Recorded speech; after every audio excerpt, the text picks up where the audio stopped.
ब्रह्ममुरारिसुवाचितलिङ्गं निर्मलभाषितशोभितलिङ्गं जन्मजदुःखविनाशकलिङ्गं तत्प्रणमामि सदाशिवलिङ्गं देवमुनिप्रवराचितलिङ्गं कामदहनकरुणाकरलिङ्गं रावणदर्पविनाशकलिङ्गं तर्पणमामि सदाशिवलिङ्गं सर्वसुगन्धसुलेपितलिङ्गं बुद्धिविवर्धनकारणलिङ्गं सिद्धसुरासुरवन्दितलिङ्गं तर्पणमामि सदाशिवलिङ्गं कनकमहामणिभूषितलिङ्गं फणिपतिवेष्टितशोभितलिङ्गं दक्षसुयज्ञविनाशकलिङ्गं तर्पणमामि सदाशिवलिङ्गं कुङ्कुमचन्दनलेपितलिङ्गं पङ्कजहारशोभितलिङ्गं सञ्चितपापविनाशकलिङ्गं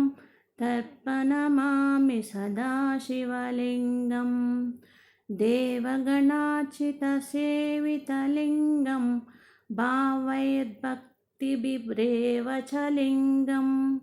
दिनकरकोटिप्रभाकरलिङ्गं तर्पणमामि सदाशिवलिङ्गम् अष्टदलोपरिवेष्टितलिङ्गं सर्वसमुद्भवकारणलिङ्गम् अष्टदरिद्रविनाशकलिङ्गं तर्पणमामि सदाशिवलिङ्गं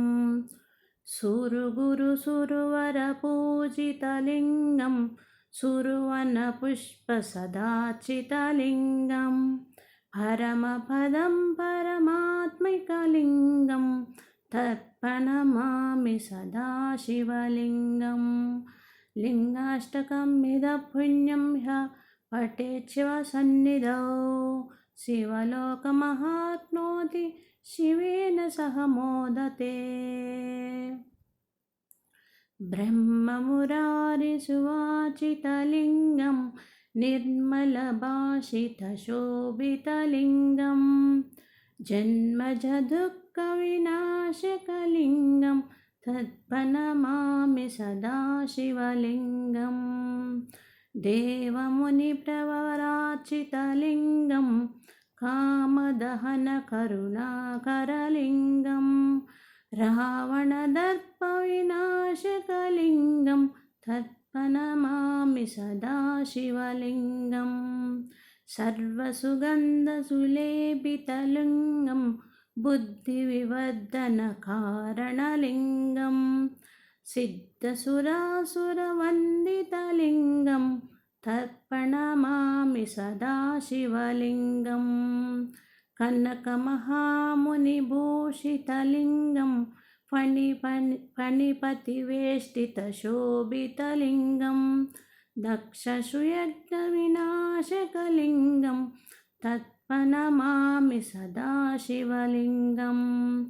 कुङ्कुमचन्दनलेपितलिङ्गं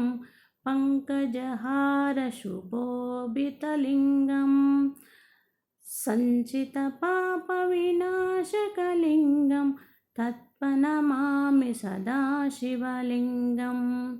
देवगणार्चितसेवितलिङ्गं भावयद्भक्तिभिरेवचलिङ्गं दिनकरकोटिप्रभाकरलिङ्गं